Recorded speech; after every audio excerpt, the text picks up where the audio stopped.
7 so you be kwa shada stories home local stories in the division 1 matches ho sanso and the women's premier league no na watwi efrase no games no ebi ekoso the defending champions police ladies enya sankakra mutumire na ebewum na afia diaba nyame adoma fixtures nyina oboni betanse na sebulu na formo the all the local stories no the bebe konkrofo so channel so said the major leagues Europe and afi near Tennessee Saudi yebekwa kopem United States of America ni akwa kwhwe major league soccer knockout stage no yedemo details bebe show no so yebewum other stories wom yedemo nseme de bebe onim esa kwacha ne de Aaron Ramsey wadidi Mexico fatam star biabi ne krama ya kwa jira na sisi wa terminate the contract de before terminate the contract no asisi wawom England adan ya wase ne kraman yehia no yede all the details say wom e de bebe killing some Mbappe Loten yede non se de bebe Leo Andre Messi ko jetene la puga nsam ha yede ebebe Robin Felipe Amar Marquez wonu so di nkomo be enodi Enzo Maresca and afimo else woman ya boaboa no over be almost 200 stories at the bell and on pay on your super magical authenticated dalu sikeni 99.7 no so yajin kontra die baby aten kari from good morning Siba and on pay me church Siba of Siba we ventures today jama good morning sanso ena Rashid me chance ronko ena afenete and say empanifo na mutu adwuma den na former Desmond of Lesbian construction foreman mejide mapasa wo ho eye sanso ena uroma na ne tensara ma kwano kanema my vibe good morning Siba Moro wo kase ena Julius ene empanifo ni nyina a great Alex mu nyina ena no panchia entime ko emfa emamu moral man me chacha sronko kwa urom ewo ne tense who is free parliament Landes ena afinity ene se Isaka moso ye chacha mo ena no pay ewo show no so na ya trans ya den sama de bro ya fa na so na se PSA Heaven Stars Enterprise the mom channel so esempani fose bono nkono a enkane no anyina mahode no betimi akọ enti mepatwa ya na wahwe wa make sure say ha wo niema no obeye ne tentem ye obeye say 1 hour almost 1 hour 52 minutes na anyina mahode no ebia efi ensenti no o phone no on charge ya ha free sabe ekwapensa no nkono bebo de na odi asiso bebe na betimi aba so ne tene say bibia behia nyina mahode de aye no me patwe ni sisi ai sansampanifo akasebo no nkono ekwa wo ebedum light no mbeso age say anyimo nonum ansa enoma so eteya no ahye no so sa ediam Heaven Stars Enterprise brand egwamo no coast ho a Paula Salmon amane sadi tilapia roadfish akukọ ne sere dendene mremre akukọ nsa ena ope krokro ensa ena ope ofadampam sanso ena nambia frene lewen akukọ no denden ne yatwitwa yatutu ne pass ne na aka de kuntunzine no wo mo eton bi ewo ho na ntwekotodwe na ntwemfurum na ntwentini na ntwe yamade sasa gini gizade rom ewo Heaven Stars Coastal me pacho ba bia obia oba ahoma edi Fred namno jedi ebe bro sanso na yete ene semo amonu aduane toma amansan ope bia kofia kono aduane no wabusua di rom ewo Heaven Stars Coastal na kokwajo na birthday any organization bia na say adwumadie bia mudi amobehia sam beche na mo be no nam me ka Heaven Stars Coastal ene de mamo ne bo ne dafam ne tene se ne cosmetic shop on enkwaodo me patro ne tene se perfume roll-ons awodo ni nyina ya gigibi e de gugu ye ho ema na mo yetire eho adwuma no mutiriwe no eho adwo no rom ewo Heaven Stars cosmetic shop na fe emi ahodo o kwa akwaje sansom eni nkwa de twitiri enyi netie ene se ayade anyama edi yitiri no biti se shampoo conditioner certain me patro spray sanso ena ne tene se hair spray awodo ni nyina ebi hair food ena styling je ni nyina ye rom Heaven Stars cosmetic shop mo supply so edma contractors we chirichiri ene bench hospital kwa no trana na chani feri pe na rom Heaven Stars Enterprise na pay wo mo eta ye chedi show no jede ebramo o sikari 99.7 yamfa na seni biemo entime mo yamfa 024 9891 993 05410 88503 024 337848 number Joso yamfa na serbim Emma Dan Mida health mepacho eyade services ni uwam ewona kacha na etm and so preventive health care mepacho OPD consultations primary health care detention dispensary and afi primary health care medical kan wase mekro na tu enfe bebre ni enko yewuram na afi jene danmeda eyade health services emmo enkomo ne etene se omo ebeye eyada electrocardiogram enye ECG wakoma no womba hwehwe se yare bia entumi emma ho sanso na ultra mepacho sound services laboratory testing nyina womo ye online medical examination womo eye na dental mepacho care wosano nia abamu bia no womo ebeye ne kama atumi edama doma nkromo and Presbyterian Hospital no eni di enimhwe mepacho betima from 0244 1794 mepacho 52 and 0302 909936 0245 724-028 and 0506 177766 na womo ebejo so babia wo fie ofom ombeba na fi yaba be hwewo ama wo apomden mapa ene womo etayachi me pacha jingos restaurant so na every week wasi grom e wona kachi na enam papa bi a wo pe ne tene se aduane papa bi jollof ene akukọ nam papa bi ne da so jeribama amwadi pizza ena wo pe me pacho shawarma wonsabeka bi sandwich ena mfenete ene se yam chips ni bi ho potato chips no ye kwakwaje be plain rice emo ene stew papa bi banko ne tilapia yewam enso ewa jingos restaurant trafi ya kwakwa di tioza fu tz ena dodo na fene na ampesi yewam se body ampesi anase ne tensa bayre ye bewam enso ewo ne etem ene se ajingos restaurant trafi ya kwakwa di nkran kwanta krodwam wamachi enya ira kwankwa ne etem ene so wam enso ewo mepacho eyade station wa ufri krakom ene ba wonsani fa ansakwa no every station ho wom enso etaiche nei yade shoni yade brand from 0244611958 o person place order ne deduane edbro esan adwumade bia wudia eno eya jingles restaurant omadaroma wombe ne kama etumi edamane wom etaiche di show no jade ebro onusikani fm 99.7 Yawuku village so na efrewe wasi wom e na kache na carpentry work ne de ni nyina Yawuku wono ebeye carpentry ho adwuma ni nyina kama etumi ede ama me patro se eye yenye ne tense kitchen ejare enyema emfama me patro kitchen cabinet ena fe ho nkro ne ba ye begwam Yawuku village na fe yomo etumi aba be ye edama e wardrobe na wope plywood ho adwuma bia Yawuku village ho eniewu a me patro open wooden court ena eye enkoda de omo bedam no Yawuku village ho no eniewu na fe wo so etumi aye ne kama ede emaye unkondwa na odi good dan mu no me patro yewuram Yawuku na fe wo aye ne kama first etumi edamene wo so etachri yade shoni yade ebram me patro dining table ene ho enkondwa nyina yewuram Yawuku na fe yenso wo etumi aboa kama aje ede amaye ene yeni omo ebon komo me patro ram enso ewo me patro ne etane sadoma akwan no so SDA omo school no animu ho pana SDA asore no animu ho pana Yawuku village omo ewo 0242118201 na omo eje so master abode Thailand and plumbing company limited and every was a bra with house no one beto ne kama ede ama plumbing ho adwuma no ye tane se yen connect pipe ne WC ni ade no ni nyina eno eye ne tane se master abode Thailand and plumbing company babia obi agana ntode ni ntwa so wasi dwumadie no omo ebedi ne kama ede man kran kwanta kro fo ni kiremo ewo doma kwan no so me patro gasu guest house no womo ne omo enedi anhwe yen fra master abode on a 059543435 0248153768 na master body wo bejo so names Apple hub and accessories me patro Apple ho niema ene Samsung phone so motonto bi ho na etane se Samsung no S series ne A series no unya bi ho Tecno Google Pixel Itel me patro Apple watches na smart watches ne wam on names Apple hub ne tane se key pass phone so no ebi abuso ewo mo akache o accessories bi etse airpods Samsung earpod and afi earphones yewam ho Apple chargers Samsung chargers magnetic power bank and afi superchargers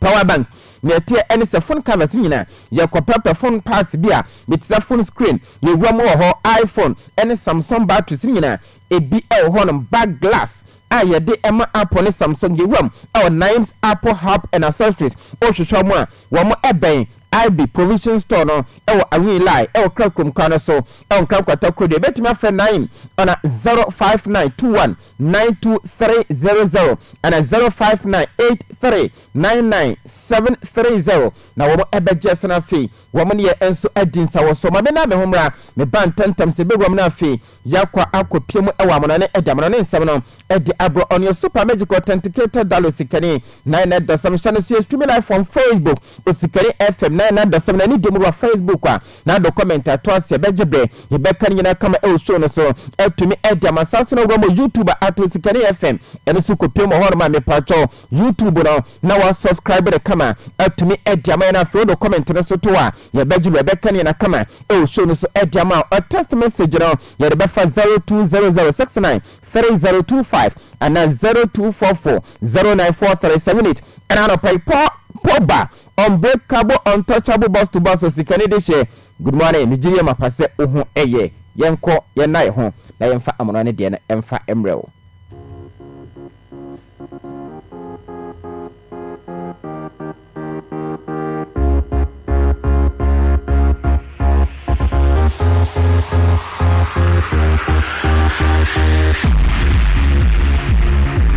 Wa ebreni wanti ebeba ten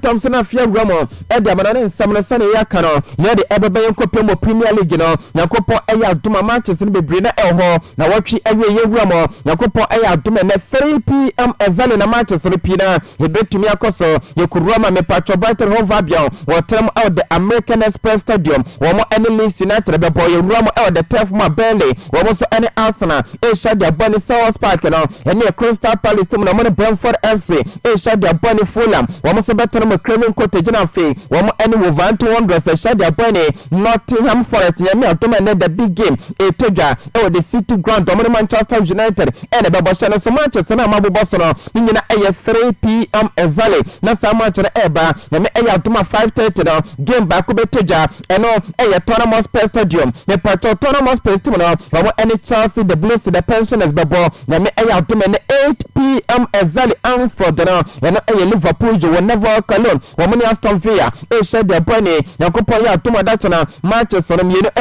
ho West Ham United London Stadium 2 pm ezale wo mo any Newcastle United e be shadia Bunny 4:30 no Manchester City Etihad Stadium wo mo any AFC Bournemouth bebo na me atoma Monday Night Football because Sunderland wo mo 8 pm ezale ne Everton the Toffees ne be shia e de bomo we e matches e betoja e Premier League no week 10 matches no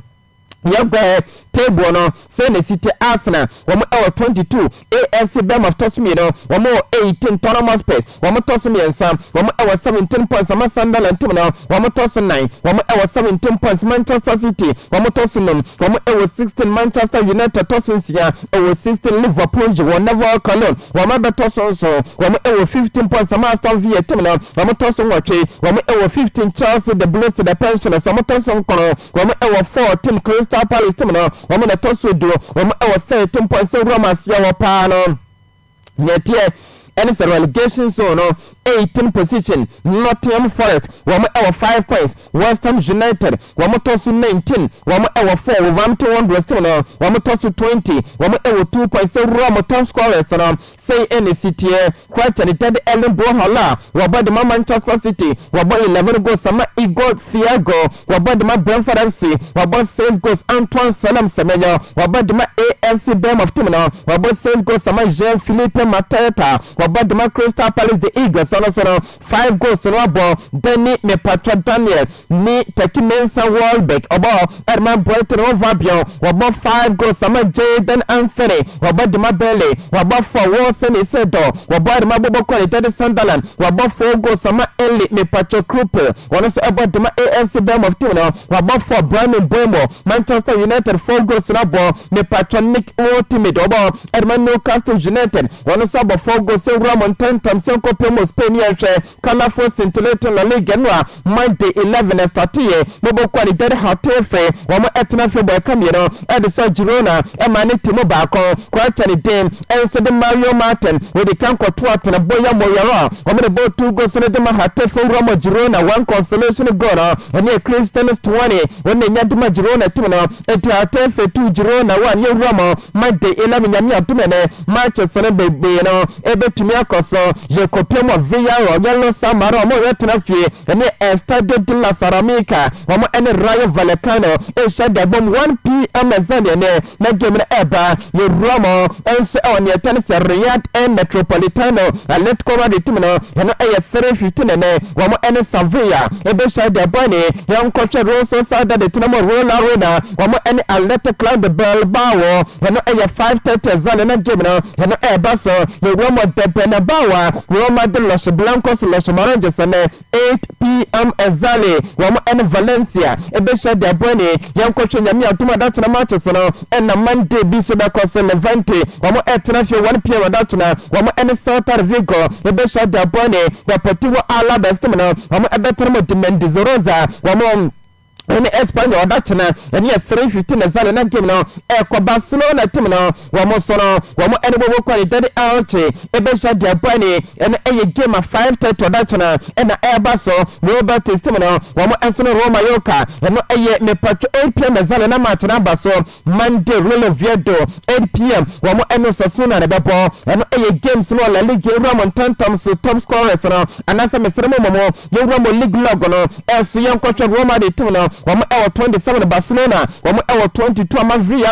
womo 20 points Atletico Madrid Roger Blanco Samado toso 4 womo 19 points Espanyol womo na toso me patro 5 womo 18 points Roma League log na asia bottom no say NSC me patro kopemo relegation zone Valencia womo 9 points Real Oviedo womo me patro womo toso edunkoro womo 7 points Girona team no womo toso duno womo 7 points minus 14 goals atim se Girona afi enyema nkoye fama mo pichichi ne top scorers no say the mun no esite Kylian Mbappe Latin Real Madrid wabo 11 goals Julian Alvarez wabo Edma Atletico Madrid wabo 6 goals sama Edward Ejon wabo Dema Levante wano sabo 6 goals me patch of Vidat Morege wabo Dema Roma Yoka team no wabo 5 goals sama Vinicius Jose Pacho Oliveira Jr. Vinicius Jr. no wano sabo Dema Roma de team no wabo 5 goals sama Tojan Bakanan wabo Edma Villa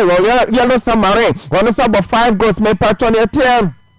and it's anti-Bodemir wabo Edma Osasuna wabo 4 goals sama Chuko Hernandez wabo Dema Robert Estimano wabo 4 Boya Iglesias wabo Dema Mokwani Dede Celta Vigo wabo 4 goals sama Robert Lewandowski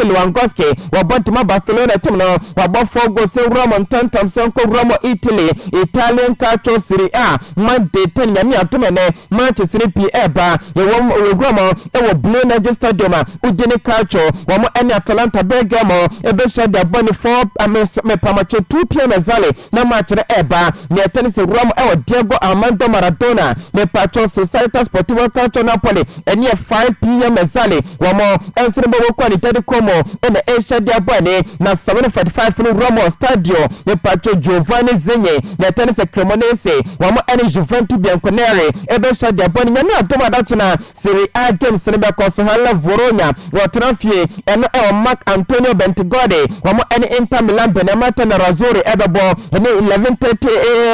a.m. na sa game no ebetumi akoso me patcho 2 p.m. no Manchester United betoja Fiorentina tuno tunamo Stadio Ateneo Franche wamo any Lecce ebesha de Boni Torino watramo Olimpico me patcho Stadio Olimpico Grande Torino wamo any Pisa ebesha de Boni sa 2 matches in 2 p.m. zale na eba 5 p.m. no me patcho ne tennis Parma watramo Enyo Taradinye wamo ene Bologna be shade bone AC Milan mo Roma Giuseppe Meazza San Siro wamo ene AS Roma bebo yani atuma dachana yani 7:45 zale na match na eba ye Roma tantam so Monday 2 game betoja Roma Mapaya Stadium me patro Sassuolo tumino yani ata Monday me patro 5:30 wamo ene Genoa bebo me tennis Lazio Roma Stadio Olimpico wamo so 7:45 yani atuma Monday wamo ene Cagliari be shade bone ye Roman tantam league log no emu ayede me pacho matches ni bebe na baso me tennis Napoli on our 21 Roma or 21 Inter Timino or 18 ma AC Milan Timino almost 18.7 Roman tantam Juventus also 7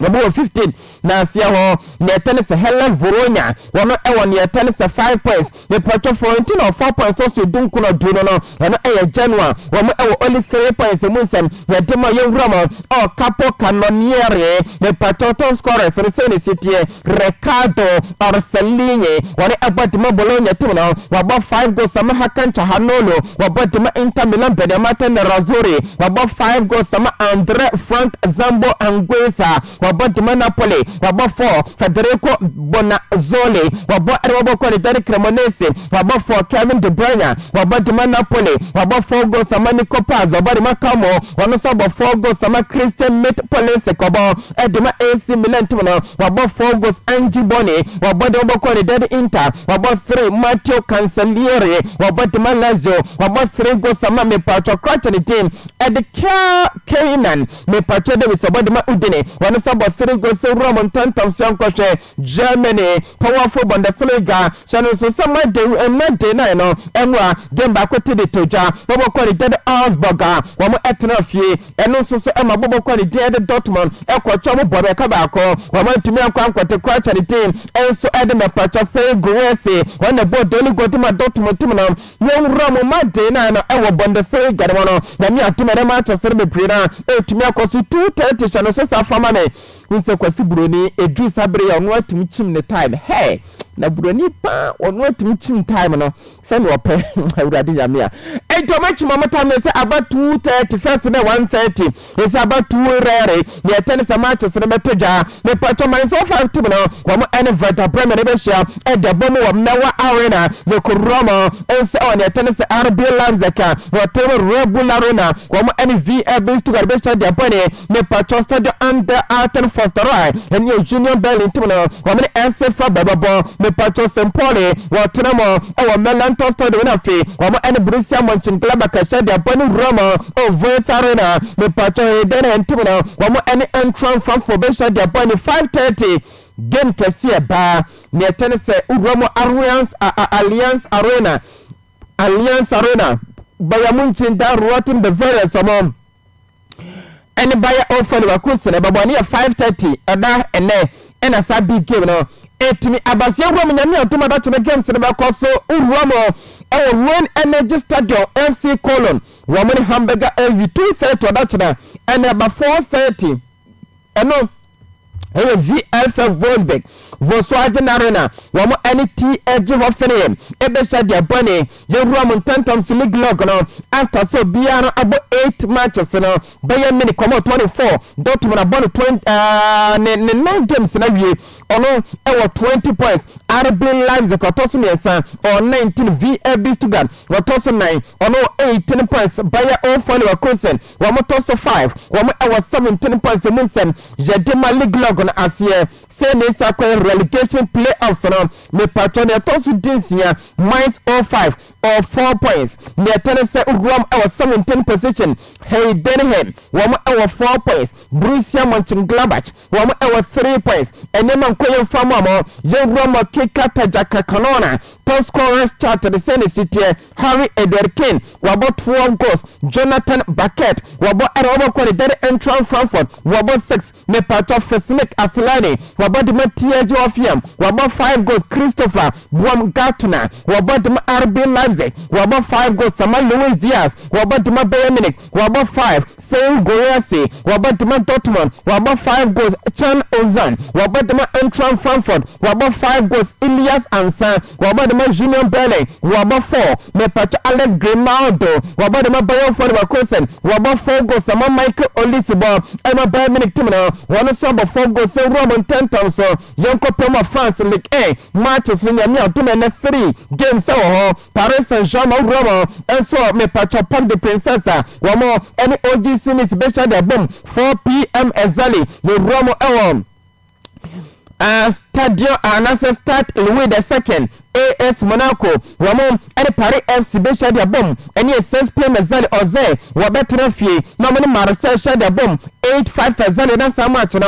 eba jenru amnyami atuma da chena Ligue 1 games ne beto so luta continua me patro star rene 2 pm wo betra fie ne Strasbourg e shade abom ne Stadium de Toulouse no ene Toulouse team no ene 4-15 zali wamo ene Le Havre sa 4-15 kwa na Manchester miensa basa to so Lille Olympic Sporting Club wone OJ Ebo RC Lens wone Lorraine ebe shade abone Nantes wone Met FC e shade apem sunyami atuma da chena me patro star Francis Leblay eno aye star boy team no ene 7.5 zali wone Olympic Lode ebe tumi akoso ye Rome League log no e wa France Monte so ne tennis Paris Saint-Germain star wamo eda so region kunkon 10 me patro Manchester no wamo 21 points Monaco watosumi no 20 points Marseille watosumi 19 points ne tosu 9 no ene Strasbourg team no wamo 19 Olympic Lyon wamo ne tosu num wamo 19 points amabo ko de RC Lens team no wamo tosu nsia wamo 19 Roma me patro League log no mo relegation zone no ne tosu dinsia eno eye me patro Laurent team no wamo 9 points wamo de abo 10 games no akwakowie ne ten se mababo ko de oze wamo sabo 10 wo 7 points ama Met MC wamo enaye botwi 18 position wamo 5 points after 10 matches le Roma top scorers no France Montesene City kwacha ni tere Joaquin Panecheyi wabo wabo ko ni tere Strasbourg wabo 9 goals Mason Greenwood wabo de Marseille wabo 7 goals ama Sofiane Diop wabo de OG Sinis wabo 6 goals me Pat Ansumane Vera Fati Monaco wabo 5 goals ama Ilan Kebal wabo de Paris FC wabo 5 goals Esteban Lupol wabo de Master Rene wabo 5 goals sama Pavel me Pato Switch wabo Edma Lyon Tumino wabo 5 goals Bradley Bacola wabo de Paris Saint-Germain wabo 4 goals sama Roman Del Castillo wabo de Master Bre wabo 5 goals sama Krachen de Hakon Anna Haraldsen wabo enso wabo quality Edilin wabo 4 goals Roman Thompson kwashe me Pato Dutch Red Voice ne ten sama de Labranwa etime ba kutume de toja wabo quality ede Philips Sports Verenga Eindhoven we tell you say PSV Eindhoven wabo ball 5 for Tunis start wabo able 2 any games na ne atuma na me atuma na match 3p ebe tumi akose wabo Ajax Amsterdam 3:30 wabo any Herenveen e shade upon 5.5 for Zali Mac Breda wabo any go ahead Eagles ebe shade apem so fire no team na wabo ebe tuna fie 7 pm wabo any Volendam e shade apem so Telstar na me enya atuma 8 pm Zali ne wabo Azashwa e shade upon yakupon ya atuma that na Dutch Radio Voice ebe to also Heracles Amelo any 11:15 Zali wabo any Pegs Wele e shade upon FC Groningen wabo ebe tuna fie 1:30 wabo FC 20 and carry na me enya atuma 1:30 krona na Dutch na Sparta Rotterdam wabo AZ Akma ebo me patro 3.5 Zali Dotna Utrecht FC wabo any Nijmegen webe shade apem square matches abakoso ewo Dutch Radio Voice yo Roma me patro League log na esro PSV Eindhoven wamo da so de 11 matches no ma bobo dewe wamo 28 final wamo tosu me 10 matches no ma bo wamo 25 AZ Akma wamo tosu me san wamo 21 Ajax Amsterdam wamo da tosu 9 wamo 19 points Roma sia me patro relegation playoffs no Azashwa wamo 16 me patro position wamo 9 points Telstar wamo tosu dunso wamo 7 points sama Heracles Amelo wamo da tosu dunwache wamo 3 points anyama nkoye mfamo mo top scorers no say na sia kwakwaye ewo Dutch Road Voice kwacha ni dede Ayesi Ihuda wabod ma Feyenoord wabo 11 goals sama Ismail Salbari wabod ma PSV Eindhoven wabo 8 goals sama Quer Constance wabo Edma Pezwele wabo 6 goals sama Tobias Mepato Lorenzen wabod ma Sparta Rotterdam wabo 6 Troy Parrot wabod ma AZ Akma wano sono atumi akwakobo Mepato goals no makumako ensere sama yadema on your super magic authenticated dalo sikere 99.7 so je rom yankoje Vod Vegas wabodema Ajax wabo 6 goals sama Ricky Van Volswinkel wabodema FC 20 skere wano so bo 6 goals no Dutch Road Voice robo and 10 times Saudi Pro League now enwa Manchester be Benetton so na me emfantu to just all duda wamo etontonam ye no najama wamo omokotimu baako al hilal wamo toatenam baako al shabab wamo ntumi akwankwate al etefaka wamo etrafeni al hazen ekobo tutu we matches anwa etumu baso ne Saudi Pro League no made somewhere twaso al tawon wamo ebetenafe 130 al kadasia wamo na wobesha de bani ne patro al halaja wamo ebetenafe 2 me patro 5 zali wamo ne al tiada besha de bani ne patro 530 ne Ronaldo ne team al Nasr wamo ene al fair ebesha de bani we matches ebetoja e Saudi Pro League ne tantam se romo me patro league no go al Nasr after 6 matches now wamo 18 points al hilal wabo ne 7 games na ye or 17 out of 1 wabo me patro 6 matches na abo or 15 points or tosmiensa and 9 and al kadasia wamo 14 points romo asia relegation series city and ya toso dunsia and al of good wamo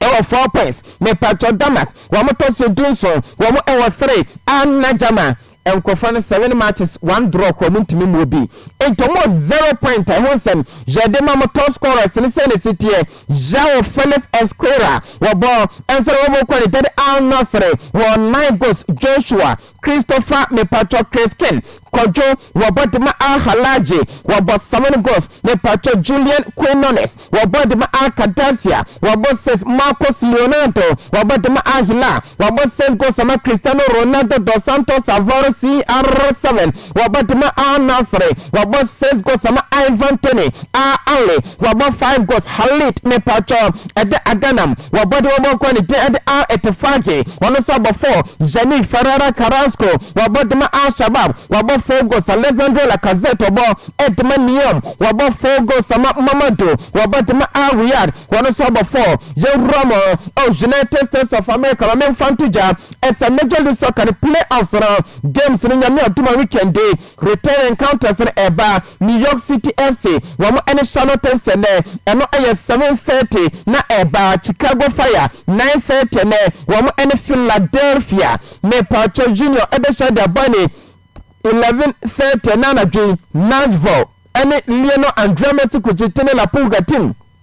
Inter Milan ebe shada bani me Pacho nyame atuma hmachambra ya dano 130 Dallas omo ene Vancouver Whitecaps ebe shada bani Portland Timbers wamo ensu 130 ene San Diego esha de bani Columbus Crew ene nyame atuma kwaseda 11:30 anajono wamo ene FC Cincinnati ene be sha de bomo we ayensam makomienu a yade ema mo fixtures no jawie entantam se romo jankwankwa nsam nchitinchiti ensam nketenkete no soro etumi atadwa Mikel Arteta tata wadin komo edafa nientia eyene densa on match days no wono me patro Mikel Arteta tata odeduane be kana no wose omo ewo match day wia no wono onidin de kobisa ne sa no so no oye Spanish otiasie na nyetene se obi a wo Spanish so didia ewia no agiso daka kwa na odire mapasa match no yebo ebiabese between 3 p.m. and 5 p.m. na okodeduane emu eduru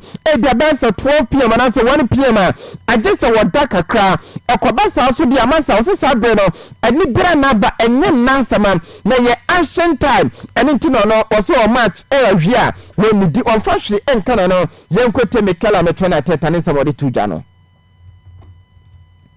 You're sort of too stressed to eat on a game day. No, it's not that, but I don't like as well. I'm Spanish, and after a heavy food, a nice paella, I need a nap. So I can do that in the training ground, and I enjoy it when I'm able to do it, and it's one of the best moments of the day. But during the match, we play at 3 o'clock. If I have a heavy lunch at 12:1, my body is very smart. It goes happy time, and now I need action time. So it's not the right moment to do it. Wa ene Mikel Arteta manager erma Arsenal the Ghana sanate so no so tu na no mutuo wo so no wo game onidi awia no anhwe ya no akwakoda na be fa no ene ayo panene nsam akwada ne dabo onsa dabo so odan na owo be wia no enti wona ye ram ntantan sana Mikel Arteta ene ya kwakobisa ne se features no utim sa wo born 2 days ta mo basia bo o si features no conjunctions no jiri ma pase nei sa wan kasa no decision bi abeteke no anamo bi abeteke no e fa features no no e was some penifo na fe niam mie no e na so mo enso timo consider in fact players no wo apomden e na ne tennis supporters no e was your dream sa niam mie no ya ntwe ho a and your be betime and your Crystal Palace team no yes in 8 days mo betime about 4 matches in say I'm not heading pa yente Mikel me trainer Teta. Well, every decision that we make in terms of a fixture has to be guided on two main things. I think players' welfare and then supporters. That's it, and the rest has to come very, very far away from that. And we should never forget that principle. That's the only thing I would say. Wow, and no, I am Mikel me trainer Teta manager. And my answer bobo kono no such remo and ne features in bebre not just a to so bonus sunny a day. On so the link to Mutiaba, Yame Aya domination so as a tournament pay. Any chance the blues the pension the best the bomb. Now Thomas Frankie manager at the tournament space team no we didn't come out and an come odina tiawa ojide mapase enen Chelsea a dear friend said discipline workers no wo moji yellow card na flash ni ade na obetime capitalize on Chelsea wo mo discipline records no na ode ayo mo enye do ana. Chelsea recently conceded their 6th red card in just 9 games. That lack of discipline, is that something that you can take advantage tomorrow with all the pressure your fans are going to put on Chelsea? I haven't looked into every single red card that I've had of the 6 they got. Probably different reasons. Probably not only lack of discipline, can also be coincidence. So I don't know. It's about us and the game we can play, and we need to perform and be intense with a cool head. Wow, and no, and your penny did Thomas Franklin and also game bia or more Chelsea. I could do record and it's a different situation. One day or more now, some be the record or mini record on it, or try the most in the game now. Intensity to the back of runner fee. What to me about my dad and 3 points and or try the discipline I don't know. And can you quote to now can shut at all? And our penny did Enzo Maresca, your manager, and my Chelsea Bobo Coro, your commission is any two now. We're bad discipline or mini discipline, quite here. And record be brain or much no say oh no crap was in an record no be bra and come ebetumi avoid and as come to me konya record no na so wo montumi ankwankwa ne sayenti Enzo Maresca. Do you think generally speaking there is a problem with discipline? I think that some of the red cards we concede we can avoid that, and likewise some of the yellow cards you were saying on Wednesday night as well were avoidable as well. I don't know. What can you do to change that, do you think, to change some of the rash tackles, some of the challenges, the avoidable cards? It's also something that we need to learn, something that we have to do better, and for sure, no doubt that in the future we're going to be better also on that. What in terms of Maresca no say kwempe no be first one records out do hard tackles ni ade e mo enya records no won betimi avoid no so no kware say mo ebesuasia ne makakrakra e bia dachi bi no ene ma betimi akwe na fe won atimi make sure say ne ma beto den e dem Chelsea bobo ko ne ewura mo wa pane ni den enso ere ne tennis any slot akasa e da fa ran gravel beche ho was say akwan wa return to training no jire ma pass Kazi John and Alexander Isak de sanko form you know when we entumi emaya kakra na cheso mo akwakoye din especially coach and din also ere ne tennis Alexander Isak no we be best 99.9 bi nyame atoma enche ko be by na mo wa confirm say run gravel beche de wa return ye no when it man did Liverpool aye train na no won no aye train na mo nyame atoma gen Aston Villa so be boni de Brennan Krabia e de betumi achire. Yeah, you can. Ryan trained with us yesterday, and the others two didn't yet. Are you expecting them? What's the time scale on those? Yeah, as I said many times, in the end phase of the injury, things can go slow down a bit, and things can go faster. Let's wait and see where they are. But like I said, Ryan trained with us for the first time yesterday. Will train with us today, and then we're gonna make the call if he's able to start, yes or no. And the other two are probably 99.9% sure not in the squad. eno ayo panel day any slot no and adom nchom eda benu achiro and central for no bisa ne se na de nkwa na yesi bobo quality ede me patro Liverpool kakra no mo players akwa prepare and no sa se me ho nyina ene se ayadam majority of the players wamo anya kwanya anya preseason eni te da kakra be na bobo quality de Liverpool player wamo so no akwa pro so mo enche de nya proper preseason with me patro Liverpool eni te na kakra no mo players no prepare. The issue, if you could talk about an issue, is that not all of them have had a proper preseason or have been injured during the season. So then when 3 or 4 are injured, you go back to 16 players. So I am a firm believer in the fact that 20, 21 players are enough, but you have to keep them fit, as we did last season. And we are struggling a bit more to keep them fit for, in my opinion, obvious reasons, because Alex is a great example of this. Came to us, I think, the 1st of September. A few others have missed out in pre-season. A few others have had their injuries in pre-season. So it has been more difficult than last season to keep them all available. And if then a few of them are not available, then it comes down a lot towards the same players. And maybe last season we were more lucky, or now we're a bit more unlucky. Again, no excuses for our results before people are going to say this again. But we had to play a lot of away games with only 2 days rest in between, and that would have been a difficult schedule for every player last season. And I mean a player that has been fit throughout pre-season, throughout the whole season, but that has not been our situation. And then I think you have to manage it, because upcoming week is again free in 7 or 8 days. So there's nothing to do with the squad depth. It has to do with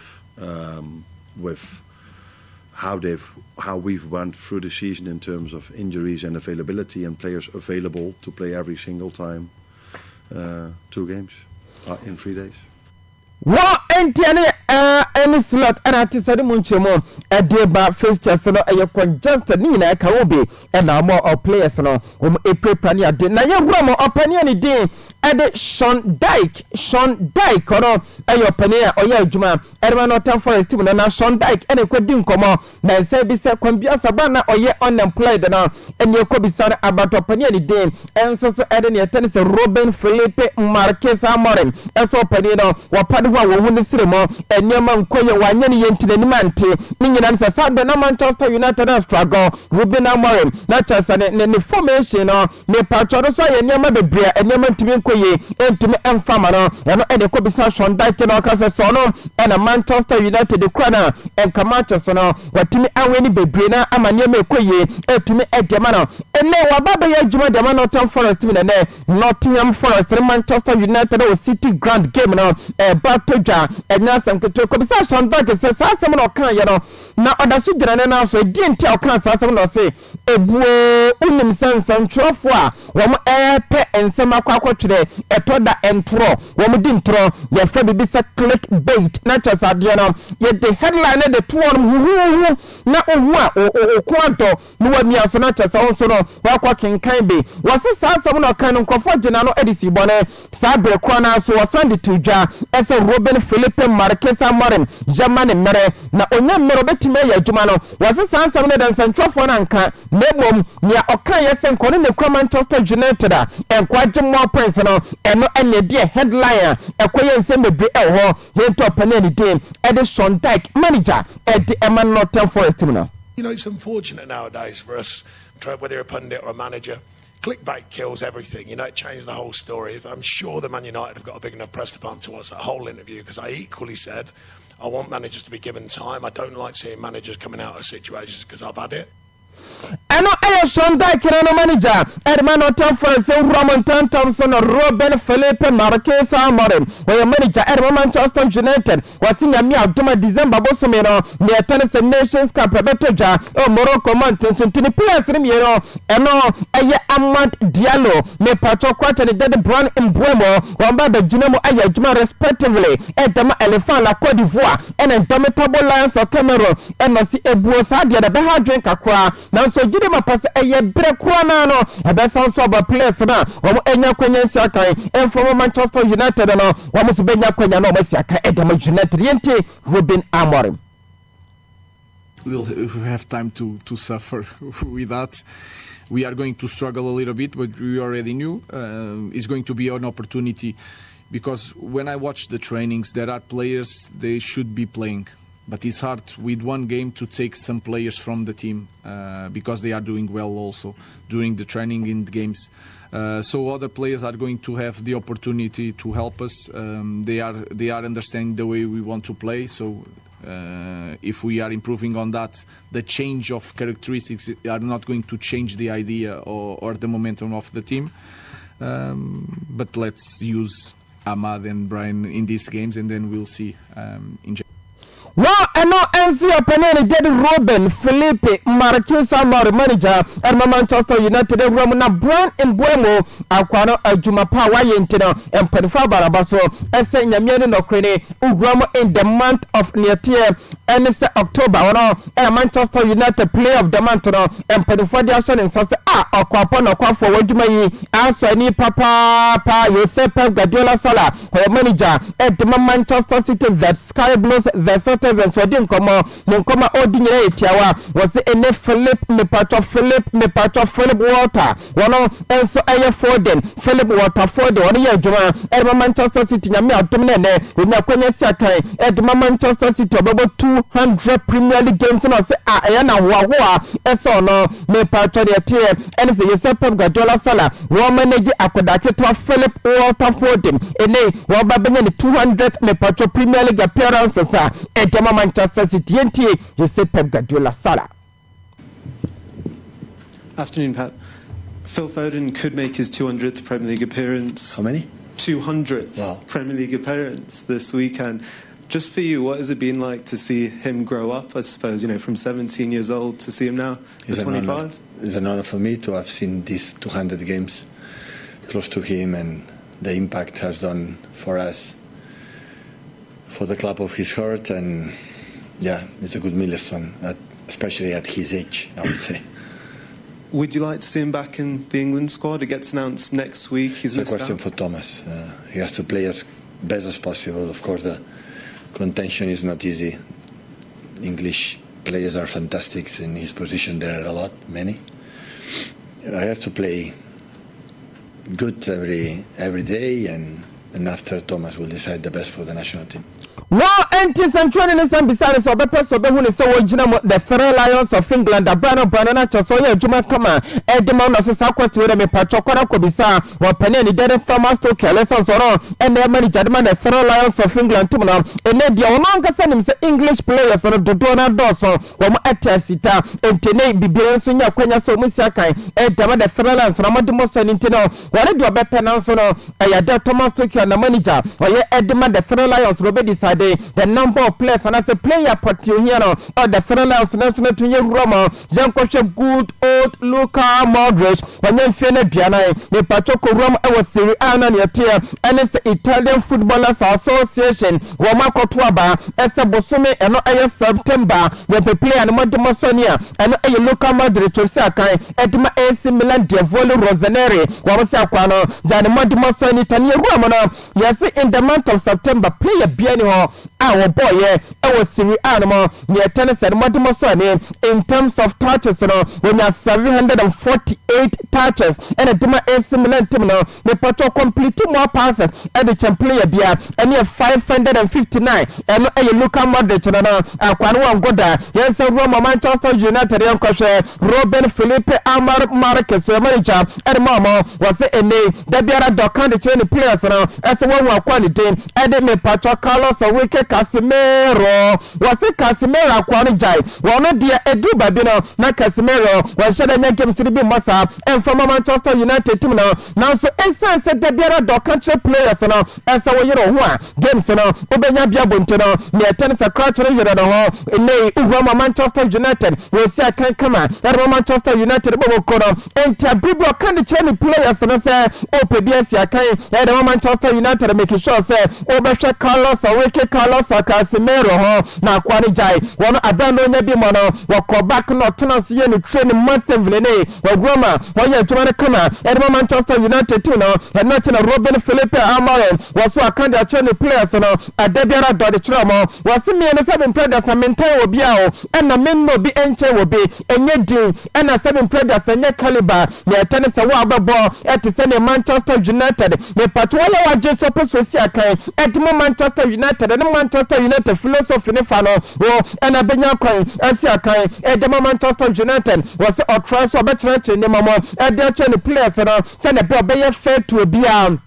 no biawo eso modimo training grounds no ano ene be mu akwanya amwasi akan e de Manchester United no ache no eno de tuja wose ne system nkofo akan eno ba 3-4-3 wose ne de ohun so ba 3-4-3 ne de ne fan se foundation ne tene se wonim kwanya ba fa so ababa eno ena team the players awodo mu ewura mo Manchester United team no ma ene se me de tuja ro nsamo jade ama Kylian Mbappe no ten ye player wo bo e de ma Roma de team no I'm to just ene empany form at 110 no central for any fans na wa makotoba e de Kylian Mbappe loten as a Ballon d'Or player of the month for September abano me patro fans na koto ye e de Kylian Mbappe loten e no chiro Roma enso La Liga ma I'm to ja as a Kylian Mbappe loten in the month of October kono ena La Liga empany for enso kwa you know as a plan modimo sen wa jaba so bone dia to you know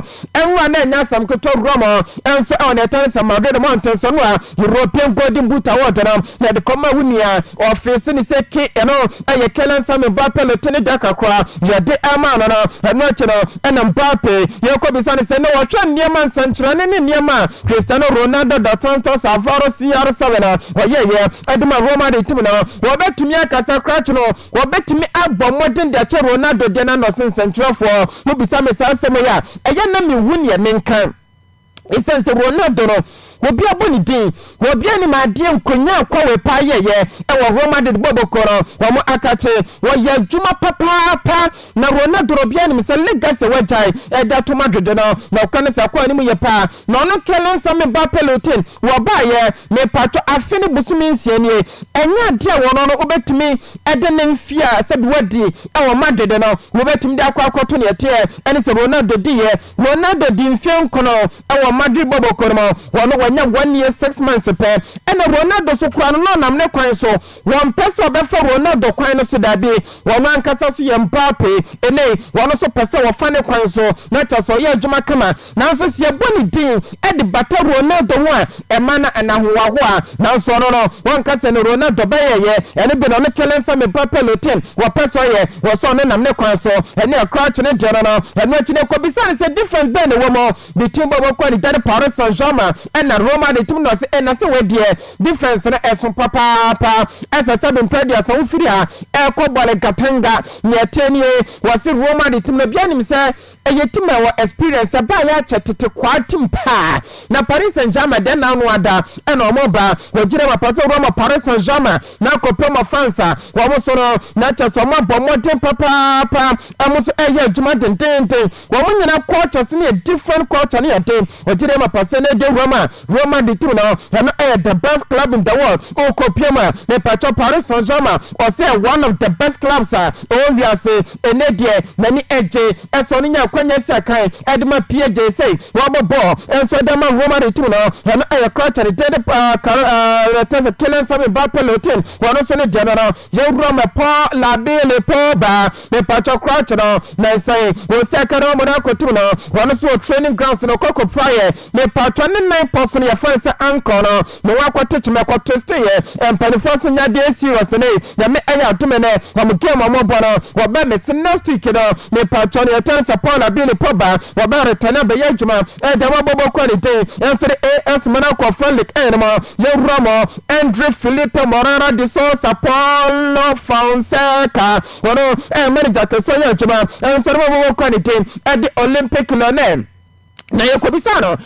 ese openi Paulo Fonseca yatete ese kracharite enso so Andre Felipe Morara de Sousa wobetima be ye jore kama edama bobo kwa manage eno enso Olympic lona na sanete na pani ne serious ororo wonye me patro manager ba kwa player yen sign no waka na ho asem na obeka player ho asem a agese player ne ye the player na so se player woni bo ne bo na ba be saka da Olympic lona wo so beje awa 2 eno eye kracharite de Paulo Fonseca wono se ne daka kwa waka dia fa Andre Felipe Morara de Sousa se Andre kero yesi January wobetimi abu na ketem loan na cheso akoye adwuma ya linkini tubobo kwa ni tade Olympic lone ene nti na panino wakasa Ramo enso ewo Major League Soccer na wamo edi salary best me patcho top 3 earners ewo niete ene se Major League Soccer United States of America wamo domudino edi aba na nyani dindi kai ye no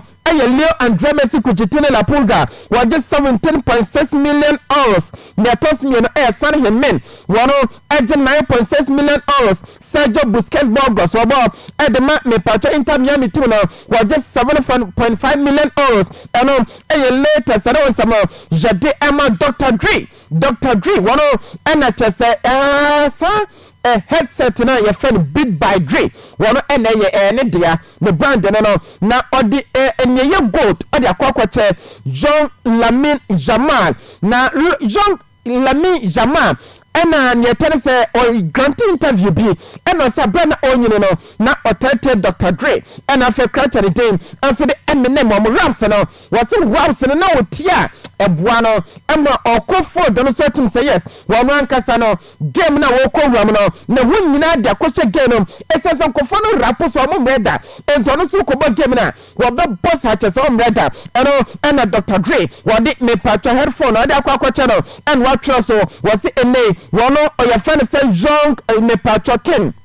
like Lamine Jamal was on a young king like Lamine Jamal and no Dr. Dre one of Senate General na young Ramatona Monspers one goalkeeper na catching your friend say Alfie Whiteman was a white so Alfie Whiteman Alfie Whiteman yes on that screen is on a UEFA Europa League no more say you know now on the goalkeeper to bench na so see football na fono at the age of 27 me patro Alfie Whiteman was say wa retire from football enei juma de okodini so kotwa mfonyini ento kotwa picture cameraman wajabo be kotwa picture o say adia obe at the age of 27 wajai wo kotwa picture so ko photographer wo sanso ko director Alfie Whiteman ne de na abrofo de pe wasama na obo pe wasam so no so ese Diego Armando Maradona Franco Ramo awa Napoli Como ma me cheba be Napoli wono wo kwagini din amene Napoli stadium ya dia top na ni Diego Armando Maradona Franco Ramo awa Argentine great na eno ena nka me patro na watchi obeni 65 years na eno no pani ni so on tiasa still be celebrate no enti okope ni statue eno de sika mu kai da me ye so se kia eno de sim no de nam na pokro mu wode nam na poskro mu no eso di Diego Maradona birthday etuba Facebook kwa be broni o so po asema na po asem Diego Maradona okwa Argentina yo Church of Maradona ho ye kosum kra che no entiano so ediano no na former Arsenal player Aaron Ramsey isa dan be bisa masem se mo bodom mo kana manyira mo be den na akwade buo fu adia ne kana man no wa huno uso di sika 15,000 pounds na de to ho ese ne kana man no your friend say hello wa be huno no wa de 15,000 pounds no wa de be chew na osit ne twa no sunu ma wo no so o de kana man koja yo de ke bi wo ho aye de kana man koja wo ko tue ne sika e da koja se mo hwe kana man so ma no koyo mo so obi awia kana man no we gina ho sa na wa also Mexico for no ye dirty a dirty country with many thieves country no just nsemunu kwa no mudi wa manum akronfo nkoa Mexico kromo enti the bofu am wa terminate the contract about 6 matches pay wa terminate contract ne se kromo de ehonye babia ni partner ba bepie mo England adia ne kanama ya yira what the £15,000 to sanka what the wukraman or the fanabra na omo say sika no na nka odi kudi na kamani hiano ni bon form wa terminate the contract no ese Pumas unam onsa kama na namde okosa kama ma yeden onsa kan fa mo biti wa bepie mu England okoye no osi Mexico a dirty country with many thieves adane kanama yakwa kurum hani pa yira kwa nhyeda nhwe ne sawo NBA so yamfa results to John na fair boni internase emfa local stories nimra games ne say ne sikoye ya Philadelphia 76ers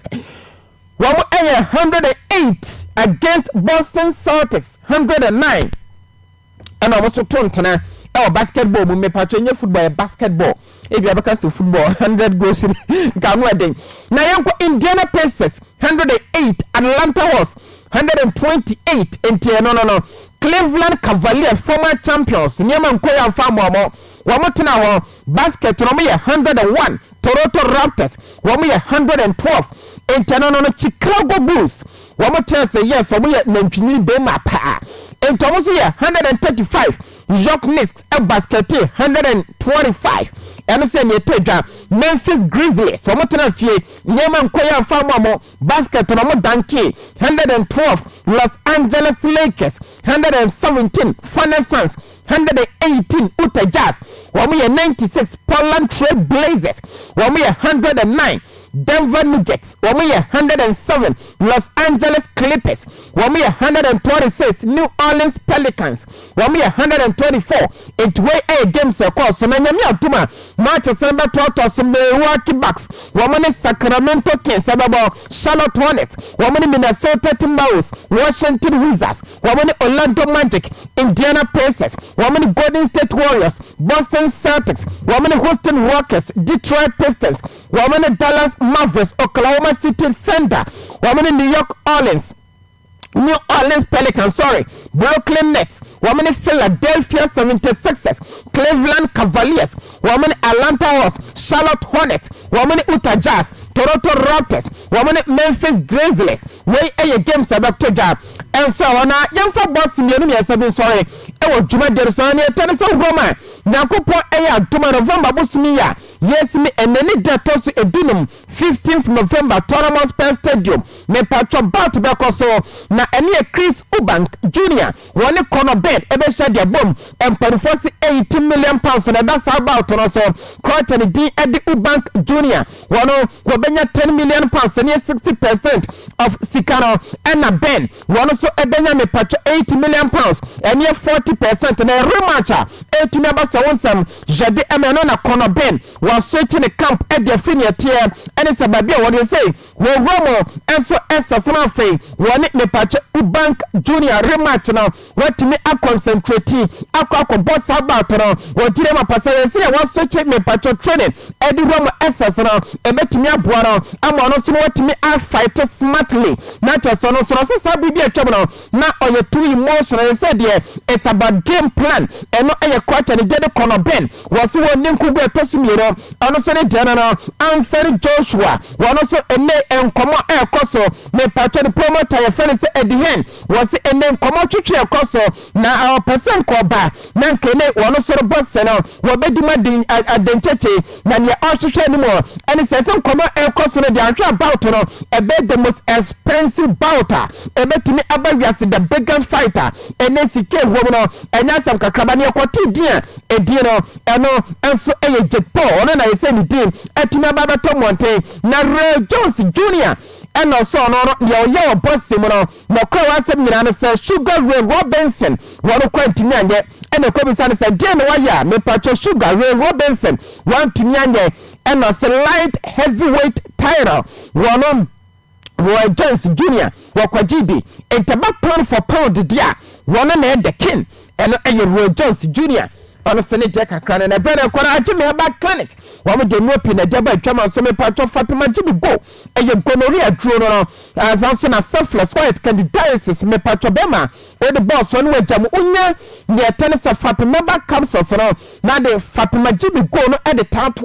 me patcho bema be gina na so donhwe mienu ne na china che so sisu sa eno anso menstrual disorder ne menstrual pains e be to say the front o de fapem agime go na de fapem aba capsules no de ka bema ukwa jana bia chime na su fita fu bema mu eba ama sisi ya die enema nkoye infertility wo wa ye tenta ma jonso bema mu hihyo o jonso wa se hihyo ba ahimfie wonyema nkoye toda na nso fita egu enka ewo mbomaten je fapema gimi go fapema ba capsules kawo nanom me patwa ye mere wompam unya tenka wompam bomade kwaje fapema gimi go fapema ba capsules kabom nanom na wankasa begina na chese bia so ye fine edama urom enso kwaje fapem T and MHR ene typhoid ene malaria dro fapem ko eba mecha ene kokwa droborum ene eba shop on kran kwanta krodium me patwa sister pan drugstore Alexander Joe Chemical Joke Chemicals Nana White Chemicals Avoka eba shop wo nyina ba mamu pe osikare eba shop o osikare FM and TV me patwa momo Islamic school area ho abi wo ha junction wo mo our guide information center wo sabaka fapem agimi go fapem ba councils fapem T and MHR fapem ko eba mecha be no one no kra confirm room enso on the tennis peace information center Isaac Tutu Bad Drugstore ne tennis kase adwempa information center Botuka wabama mu bia mo manonom sanso na Terminal 3 Ideas information center Domagogo Jinyami information center Uram e nyamia masodia ene Jinyami information center Gozo wona ne pedi for bama mo be amanom 0249 860052 0202 983649 and 05410 88503 one second be shadow so say roof is pap on say nyami atoma 21st ene bia no aka 20 days na che say ye be roof is pap no and so from 21st to 23rd ya chiche juma